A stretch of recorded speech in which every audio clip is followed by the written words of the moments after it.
Durante todo el 2022, las acciones, las criptomonedas, los bonos soberanos, incluso el precio del oro y otros metales preciosos han estado cayendo sin parar. Todo menos una única cosa. El ladrillo, una de las inversiones más famosas, consideradas como una de las mejores opciones para proteger tu dinero de la inflación y de la posible incertidumbre. Pero Hugo, ¿sigue siendo un buen momento para comprar o podríamos estar al borde de que estalle una de las mayores burbujas inmobiliarias de la historia? Pues para responder a estas preguntas, en el vídeo de hoy vamos a analizar la situación actual del mercado inmobiliario, para determinar si podría seguir la trayectoria alcista durante los últimos años o si podríamos estar ante el principio de un gran crash a nivel mundial. Pero antes de empezar, recuerda que este vídeo no es una recomendación de compra o inversión, que tienes que hacer tu propio análisis y estudio y nunca invertir un dinero que no te puedas permitir perder. Y tampoco te olvides, como no, de destrozar el botón me gusta para que nuestra comunidad pueda seguir creciendo. Bienvenidos a todos un día más a Healthy Pockets. Por si no me conoces, mi nombre es Hugo y mi objetivo en este canal es ayudarte a entender un poquito mejor el mundo de Bitcoin y de las criptomonedas. Así que ya sabes, si te interesa ver más vídeos como este, considera suscribirte al canal y activar las notificaciones. ¿Estamos ante una burbuja? Lo primero que vamos a hacer es analizar un poco la situación del mercado inmobiliario en el mundo, pero enfocado principalmente en dos países. En Estados Unidos, debido a la delicada situación que están pasando actualmente y los efectos que podría tener todo esto en el resto del mundo, y por otro lado en España, debido a que la situación actual que está viviendo el país en cuanto a los inmuebles podría ser también un poco preocupante. Situación en los Estados Unidos.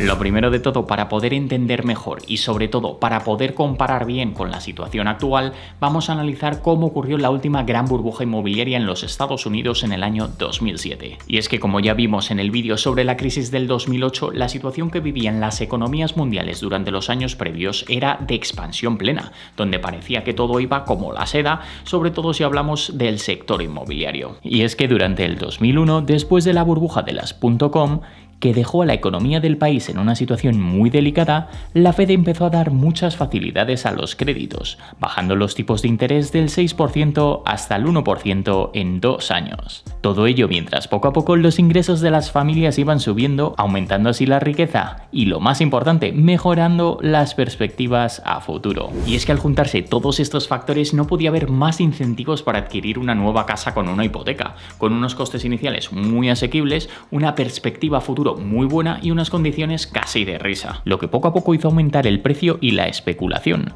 algo que, como ya vimos en el vídeo sobre la crisis del 2008 y el auge de la subprime, hizo que todo el mundo, tanto familias, empresas, bancos y todo tipo de entidades, se metieran de lleno en el sector inmobiliario, disparando la demanda y haciendo que los precios subieran más de un 50% en pocos años, lo que supone una de las mayores aceleraciones en tan poco tiempo de toda su historia. Pero todo esto acabó generando una situación de sobreoferta que empezó a hacer presión en los precios, cayendo poco a poco desde su pico máximo de 2007 hasta un precipicio que parecía no tener fondo. Y es que ante toda esta especulación, el principal problema que hubo es que una gran cantidad de proyectos inmobiliarios se aceleraron de una manera descontrolada, y por la propia naturaleza del sector, pues llegó un momento en el que las estimaciones a futuro de la demanda estaban muy por encima de la realidad, provocando que una cantidad gigantesca de proyectos que ya habían sido empezados tuvieran que malvenderse con tal de conseguir recuperar algo de sus inversiones iniciales. Pero la gota que colmó el vaso fue la crisis bancaria del 2008.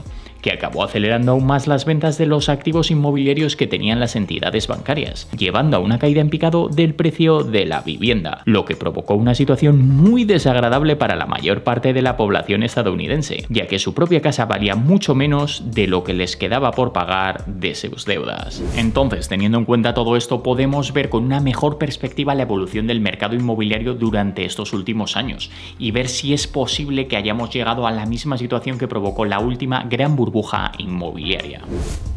Burbuja en los Estados Unidos. Bueno, ahora vamos a analizar algunos de los datos que considero más importantes del mercado inmobiliario en los Estados Unidos. Y es que hay que tener en cuenta que durante el boom inmobiliario de los años 2000, El precio de la vivienda media en Estados Unidos creció desde los $169.800 hasta los $257.400, lo que supone un incremento del 51% en 6 años. En tan solo los últimos 3 años el precio medio ya habría subido más de un 45%, lo que echando un vistazo general sería el crecimiento más rápido de la historia de los Estados Unidos. Y comparando estas situaciones podemos sacar en común varias cosas, destacando principalmente que durante estos últimos años, especialmente entre el 2020 y el 2021, se ha estado fomentando a una escala gigantesca el endeudamiento de las familias estadounidenses, a unos precios casi de risa, incluso más barato que durante los 2000. Entonces, Hugo, ¿es realmente sostenible esta subida de precios? Pues esta pregunta tiene una respuesta sencilla, ya que si observamos unos pocos factores, como por ejemplo la evolución del ingreso medio por familias, que entre el año 2020 y el 2022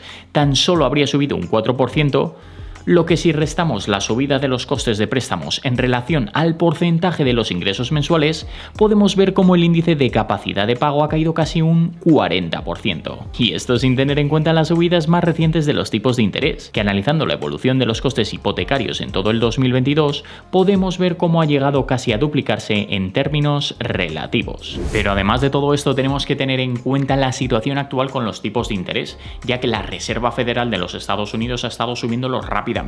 lo que ha afectado a una gran cantidad de familias que han estado incentivadas a acudir a una hipoteca con costes muy bajos y que de repente se han visto con unas expectativas muy malas a futuro. Mientras que la situación económica tampoco pinta demasiado bien, con cada vez más despidos y reducciones de plantilla en las empresas, lo que afecta a los bolsillos de todas estas familias, que cada vez se ven más presionadas viéndose en una situación de impago bastante complicada. Y además, como ya vimos en el vídeo sobre la crisis del 2008, también habría que analizar la situación actual del sector bancario en los Estados Unidos, ya que este jugó un papel fundamental para el estallido de la burbuja y presionó aún más a que los precios cayeran en picado. Y la verdad que en este caso la situación es bastante diferente, teniendo una mayor regulación y una menor involucración directa en el mercado inmobiliario, por lo que es posible que muchos de estos bancos se vieran afectados ante una caída importante del precio de las viviendas, pero no al menos como se vio en el año 2008. Sin embargo, como ya hemos visto durante estos últimos meses, la liquidez en los bancos es un punto muy crítico,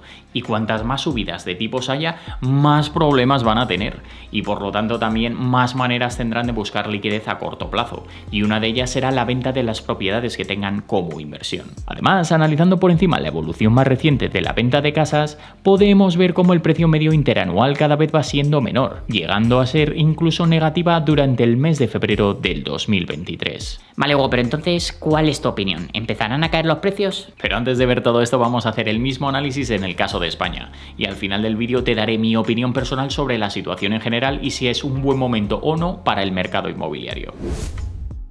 Situación en España.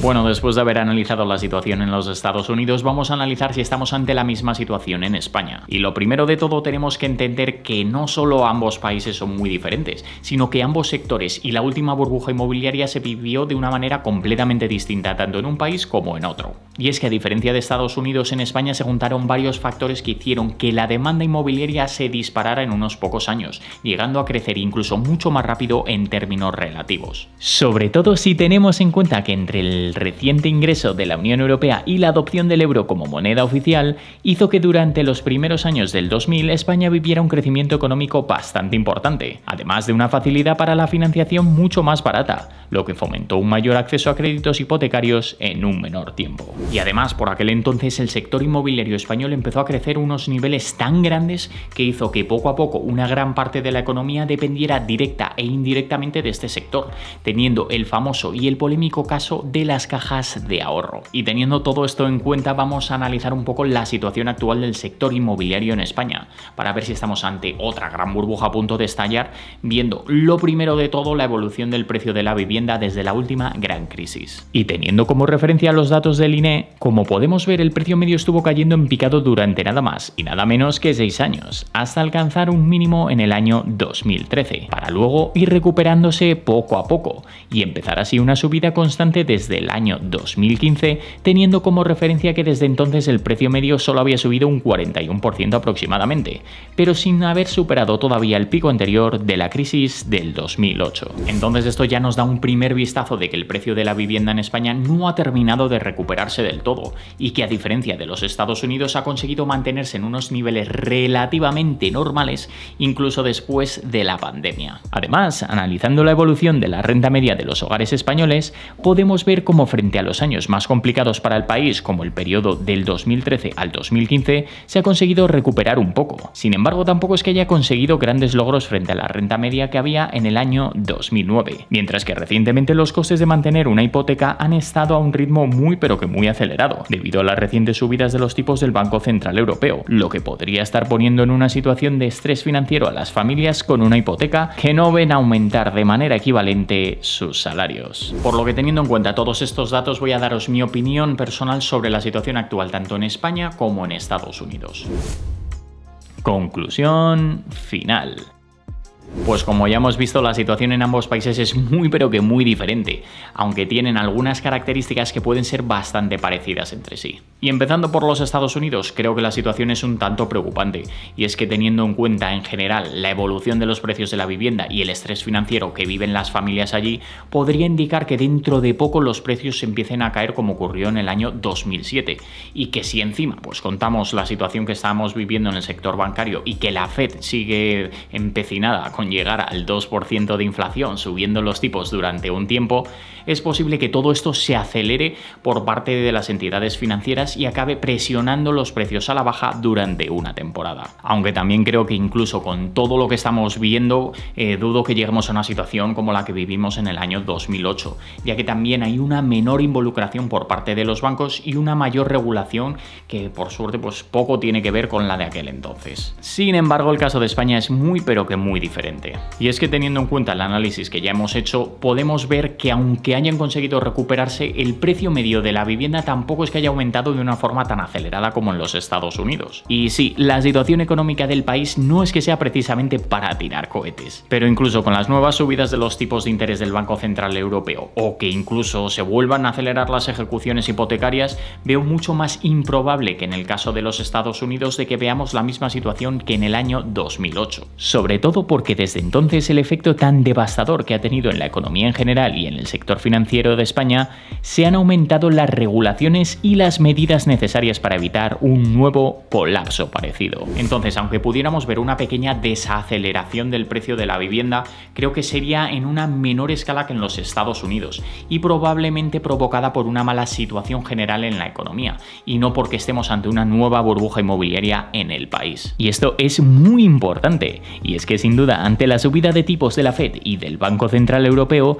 lo más probable es que los bancos, en mitad de una importante crisis de liquidez, ofrezcan préstamos a cuentagotas y con muchísimas dificultades, lo que significa que la demanda probablemente se desacelere, lo que hará que mucha de la oferta actual tenga que rebajar los precios poco a poco. Y aunque, como bien sabrás, pienso que la inversión en inmuebles es una opción muy buena para diversificar nuestro portafolio, hay que tener en cuenta la naturaleza de este sector y las dificultades que acarrea. Y también hay que tener en cuenta que no solo tenemos la opción de comprar una vivienda para empezar a invertir en el sector inmobiliario, sino que también tenemos otras opciones que pueden ser incluso hasta mejores y más fáciles y asequibles para todos en el año 2023, como por ejemplo invertir a través de REITs o también a través de ETFs o empresas que estén relacionadas con el sector inmobiliario. Pues esto es todo por hoy, muchísimas gracias por haberme acompañado hasta el final. Espero que te haya gustado este vídeo sobre la nueva burbuja inmobiliaria en los Estados Unidos y en España. Y ya sabes que si tienes cualquier tipo de pregunta, duda, sugerencia o simplemente quieres compartir nuevas ideas para próximos vídeos,